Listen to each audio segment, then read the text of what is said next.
and I used to be a school librarian, the number of books for 4-year-olds. The biggest book is called Teddy. Only Teddy knows whether he's a boy or a girl. And only you know whether you're a boy or a girl. This is what they teach in daycare, pre-kindergarten. So they are after our children. David Menzies for Rebel News here in downtown Toronto. And folks, just when you thought Transanity couldn't get any worse, well, we have a horrific story to tell you. And it's this. There are male, that's biological male, sex offenders identifying as female, and not only do they get to serve their time at female penitentiaries, but guess what? They qualify to go into female shelters. I know you think this is crazy, but look at these case in points. Desiree Anderson, whose real name is Cody Dengermont, he's a violent sex offender, and he's now residing at a Windsor women's shelter. Unbelievable. And then there is Shane Jacob Green.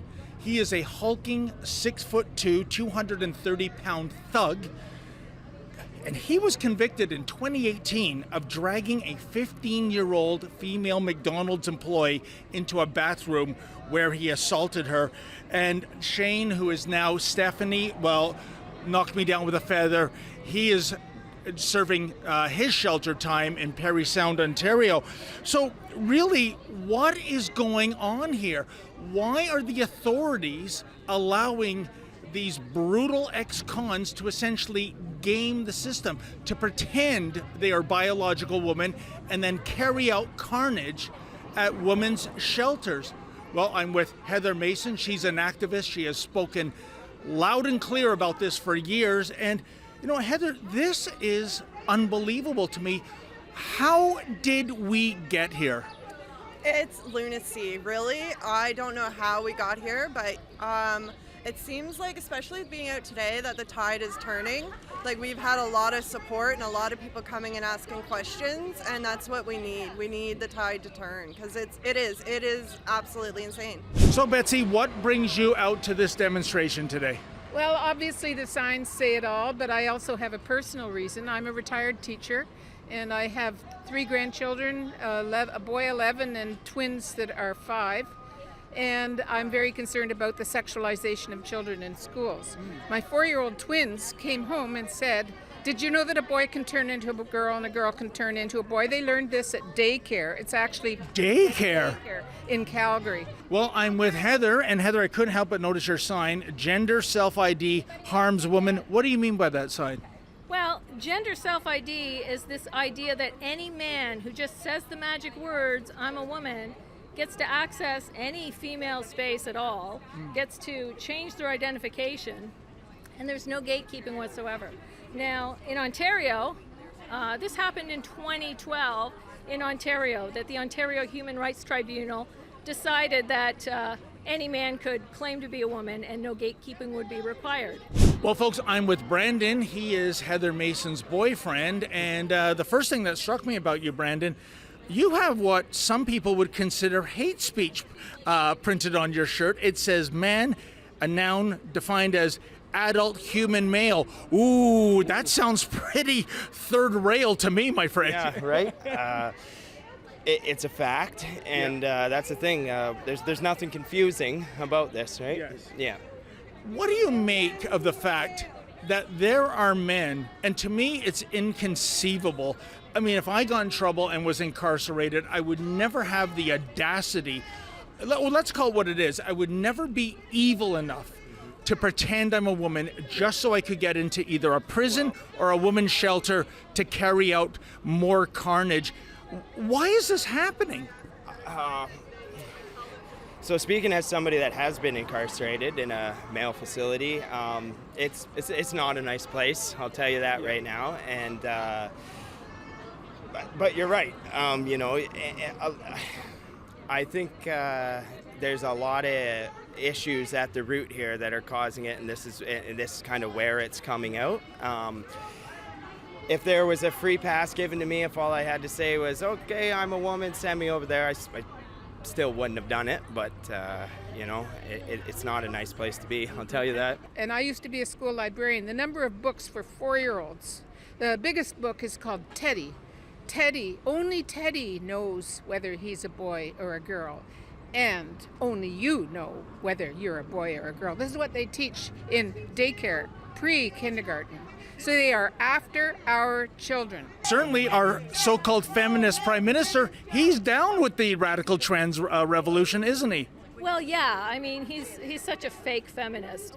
Even from when he said half his cabinet would be women, and then he threw them all under the bus to protect himself from scandals. Yeah. He's just the worst kind of fake feminist. He's the one who put male rapists into women's prisons. Exactly. We've spoken about this before, Heather.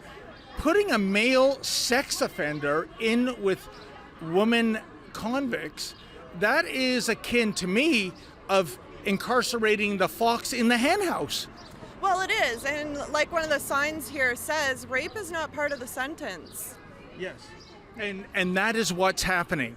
Yes, it is what's happening. And Heather, we've spoken about this in the past.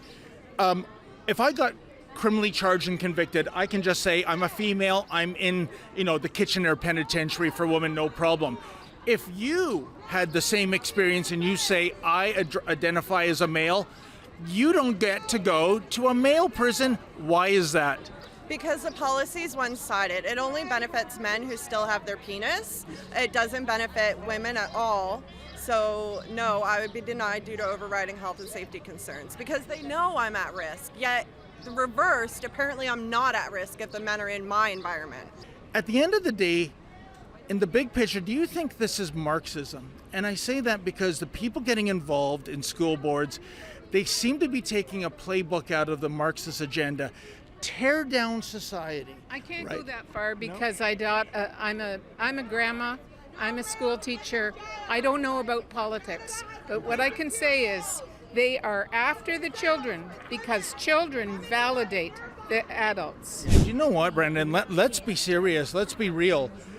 This is a result of our Prime Minister, Justin Trudeau, being queried at a town hall, saying, being asked by, I guess, a trans woman, why can't trans women be incarcerated in females' penitentiary? And without a scintilla of research, it became a reality. Here, check out the footage, folks. My question to you is, will you do your best to ensure that trans women are put in prison, or prison more appropriate to their gender identity?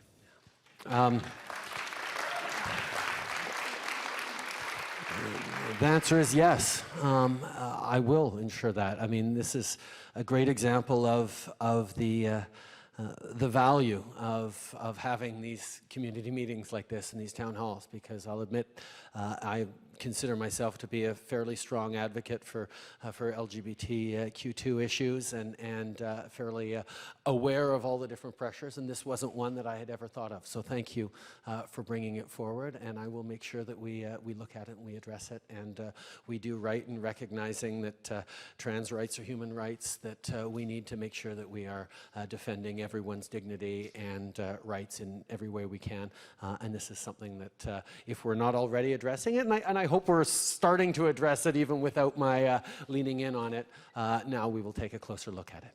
So there's our Prime Minister on a whim saying, if you're a man, you can do time with women. Much like, if you want to smoke marijuana, guess what? It's going to be legal overnight. This, I think, is the root of the problem. It's wokeness, political correctness, virtue signaling right from the top, the Prime Minister's office. Yeah. You nailed it. Heather, what are you ultimately, and your allies here, what are you hoping to accomplish today? Raise more awareness of what's going on. The more people that know, the more people that are going to speak up. We need people to stand up and start speaking about this, because it's not just women in prison, it's women in shelter. And like the guy that went by earlier that was saying any women that are in jail or prison deserve to be raped because they commit a crime. Okay, you don't care about women in prison and jail? Care about the women in the homeless shelter who haven't committed a crime. We already have no way to prevent men from coming into a woman's locker room. I was talking to a cop last time we had this demo last fall. There was some police officers here. And I said, I had a little chat with one of them. I said, what happens if I'm in my local swimming pool change room and a man comes in and undresses and he's waving his willy around and there's little girls present? I mean, ordinarily that would be considered the crimes of voyeurism and indecent exposure. What happens if I call the police and say, would you please arrest that person for voyeurism and indecent exposure? The cop said to me, and I quote, "It depends." I said, "It depends on what?" He said, "It depends how they identify." And I am sorry, that is the wrong answer. I don't care how they identify. Men don't belong in female spaces. Last word goes to you. If, for example, people want to join your movement, get in touch with your organization, how do they go about doing that? Well, you can find me on Twitter and Facebook, Heather Mason. If you message me, I'll reach out to you. Or you could also go to CAUSEBAR, so Canadian Women's Sex-Based Rights, and that's causebar.ca. And you can send us an email, join our organization. We have women across the entire country. So there'll be women in your area that you can meet up with and take action. There's actually actions happening in other places today, like Vancouver just dropped a banner over Highway 1 right now. So they're standing on the highway with signs in support of us today. And Heather, how do you spell CAUSEBAR for those who want to get involved? Yeah, CAWSBAR.ca. And that stands for? Canadian Women's Sex-Based Rights. Fantastic. Well, Heather, thank you for making time for me. And just goes to show you folks, here are real women, and I mean that as in biological women. I know there's some people that don't know how to define what a woman is these days, including a certain U.S. Supreme Court justice who is female herself. But they're standing up for this. Zero media coverage, and in fact, there are elements of what I call the Rainbow Mafia that would brand these people as haters. If you are enabling males to carry out carnage against vulnerable females, who really are the haters here? For Rebel News, I'm David the Menzoid Menzies. Folks, I know you love how Rebel News tells the other side of the story, and look at this demonstration. Not a single member of the mainstream media here. Despicable. They support the radical trans agenda. If you can, please go to rebelfieldreports.com. That's rebelfieldreports.com. And if you're able to, kindly make a donation.